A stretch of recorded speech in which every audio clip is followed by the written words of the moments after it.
We'll take you up until 10 o'clock this We morning. go together like peas and carrots. We'll take you up until 10 o'clock this morning, everybody. Miami Dolphins continuing OTAs. Did you see yesterday, Leroy? It's a big one, all right? I just got on somebody on Twitter. Why? Because they said, Tua's never going to be able to throw it 60 yards to keep up with Tyreek Hill. So I put in capital letters. Throw it sooner, stupid. Well, yesterday. It's all timing. Did you see this quote from Tyreek Hill, actually? Because somebody did. He was asked about that on, or I guess mentioned it on Good Morning Football. And this is from Justin Hare's Twitter account. He said, quote, I understand. I just want people to understand. This is Tyreek Hill speaking. I just want people to understand that I went for 150 yards with Matt Moore as my QB versus the Minnesota Vikings. I love Matt Moore, but Tua is 10 Matt Moores.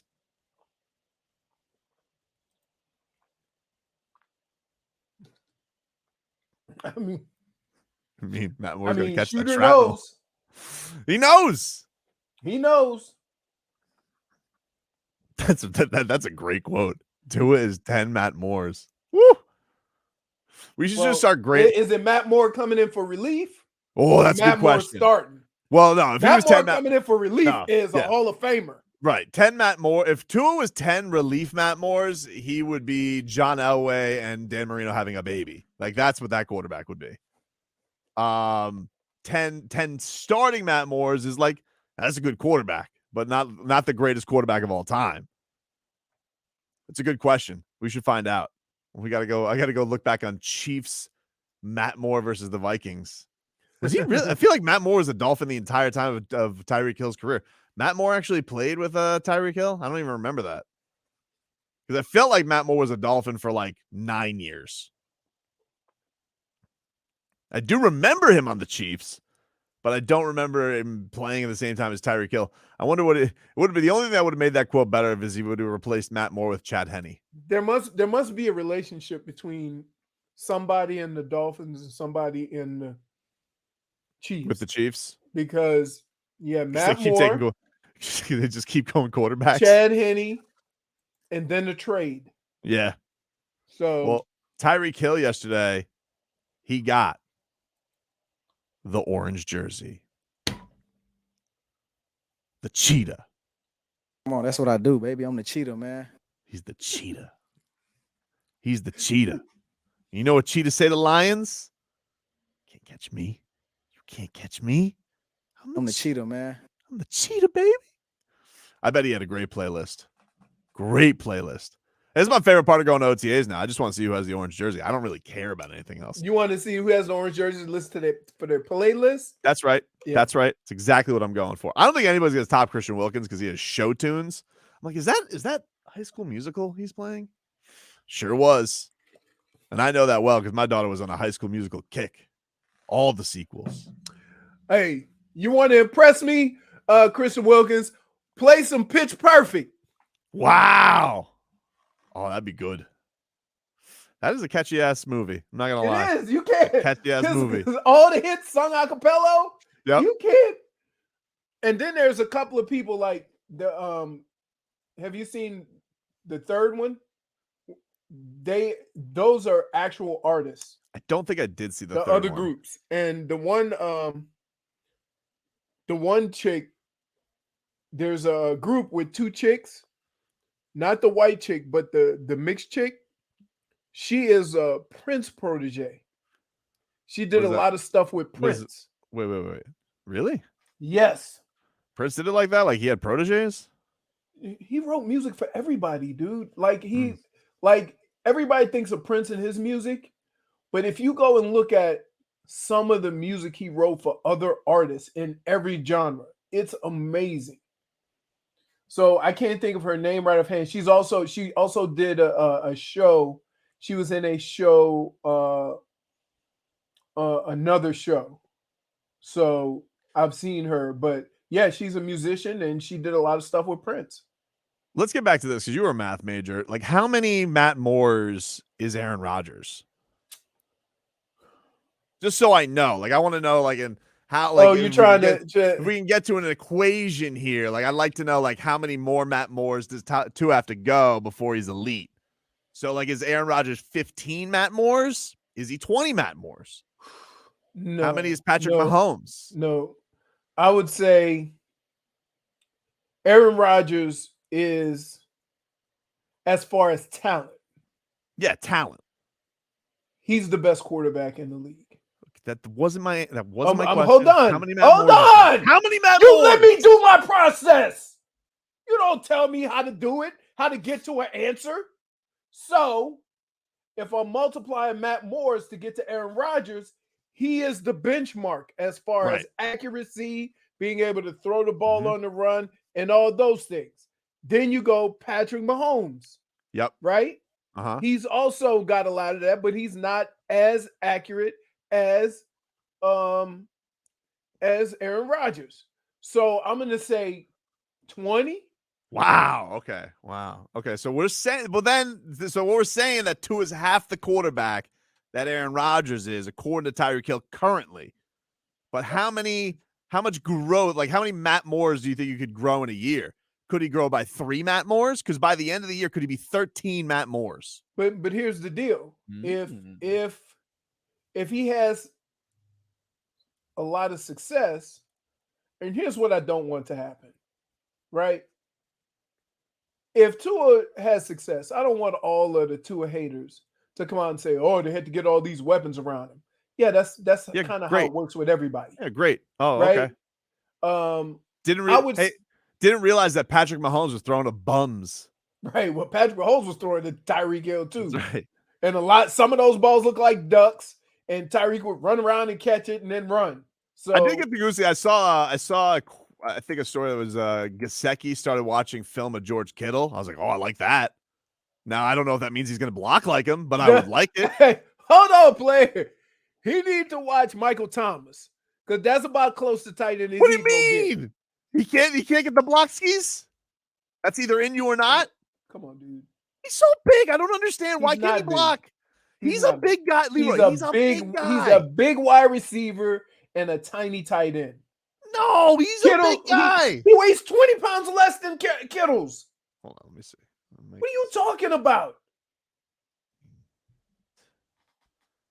Gesicki's what? 230? 247. 247. He's listed at 6'6", 247. That's a moose. No, really? Go look at Kittles. George Kittle. Kittle's listed 6'4", 250. Samesies. I don't get the samesies feeling. I don't get the same. No, but he's watching the film. Do you get the samesies feeling?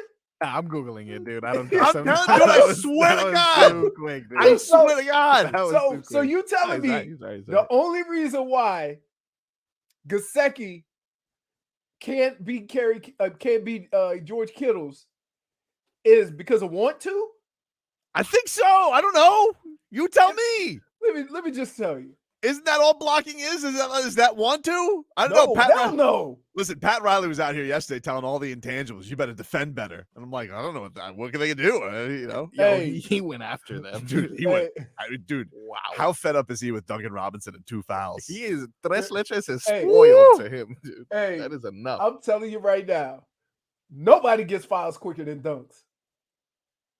The only guy that got fouls faster was when Pop sent a guy in to get 5 fouls on Shaq. J-Vic, can you play Pat Riley yesterday on Duncan Robinson having to improve defensively? Defensively, as a young player, even though he's not as young as some of the other guys, he's got to get better. And look, we hang our hat on that. I'm not going to say that, we lost a game because we had some horrendous three-point shooting games or somebody missed a three or whatever it is. If you don't guard all 3 areas of the court, if you don't guard the three-point line, if you don't guard two-point shots, if you don't guard at the elbow, if you don't guard at the rim, if you don't guard in transition, if you don't defend by rebounding, okay, by taking charges, by getting loose balls and winning that war every night, then you're always going to blame it on shooting or something. And so, to me, yes, Duncan can improve. That message has been delivered to him many times. But that's where we as a team have to win. And we have to win defensively as well as what we can do from an offensive standpoint. So we have shown that this year that at times when we didn't shoot the ball well, that our defense carried us. And we have a good defensive team. And I'm not going to say that, because we had some bad three-point shooting games, that was the reason, that we didn't get to the finals. Wow. He said that message has been delivered on a number of occasions. Yeah, I think which means that he just basically put Duncan on notice. Yeah, he's just like, you got a warning, like when the HOA sends you a letter saying clean your sidewalk. I think that message is delivered every time he fouls somebody's shoulder blades 2 minutes into his 2 fouls. Really, dude? Again? Another one. The worst thing is when he runs around like he playing great defense, but ain't guarding nobody. He's running. Man. He is all over the place. Anyway, so you don't think that Gesicki can get want to? Like if he watches Kittle, he can't get that Kittle want to? Okay, here let me explain the difference between Kittle's and who's the wide receiver. I mean the linebacker, tight end in Kansas City. Kelsey. Who's 260, by the way. They started on the line of scrimmage and ended up moving out and moving to different places. Gesicki started out wide and in the slot, and now you're asking him to go in. So you can't go out in. You can only go in out. Well, because if you go in out,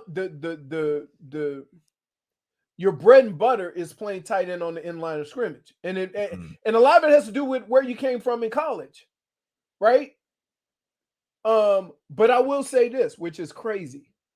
The tight ends who play more in the slot and out wide usually get drafted higher than the guys who play on the line of scrimmage. They don't end up that way in the league, but it's more flash, it's more numbers. So when you see those tight ends, everybody wants them. Look at Jimmy Graham. Jimmy Graham, he ain't never they put him on the line, in the line of scrimmage, it looks awkward.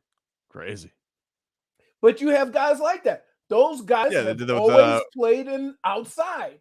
So now you want him to look. Let me ask you something. I just saw a Twitter picture of Myles Garrett. Yep. Lifting the gym. Bro. I mean, he's got he is now. I'm gonna ask you this. You put Gesicki. Oh my God. You see it? I just saw it, yeah. Right. You put Gesicki on the in-line of scrimmage, and that's where you got to block. Oh. Exactly. Well, nobody can stop that guy. Yeah. But here's the thing. If you've played on the line of scrimmage, you know how to handle yourself. You may not win, but you can be a deterrent. Like I see too many guys on it. You know what it's gonna look like? And I'm not saying Gesicki can't do it, but I have the feeling it's gonna look like Tim Tebow on the in-line scrimmage. Because if you've never played there, you don't want to get your feet wet blocking Myles Garrett. But McCochin, this is like his thing. He likes everybody to block the receivers. Everybody's got to block with McCochin. You know, can he teach it? He can teach him to block that slot guy.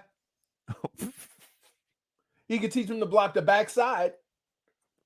So that means you go into the right, you run a little tight in the cross, and stop him on the in-line of scrimmage and just get in the way. So what you're telling me is that if they try to do end of the line of scrimmage with Gesicki, he's going to end up yelling pineapple. I'm not saying that he can't do it. I'm saying that you're asking a guy who's been spread out wide for all of his career to all of a sudden go to the end of the line of scrimmage and be able to just block. Take a quick break. A little damage is done, my friend. Coming up next. That's what cheaters do to lions.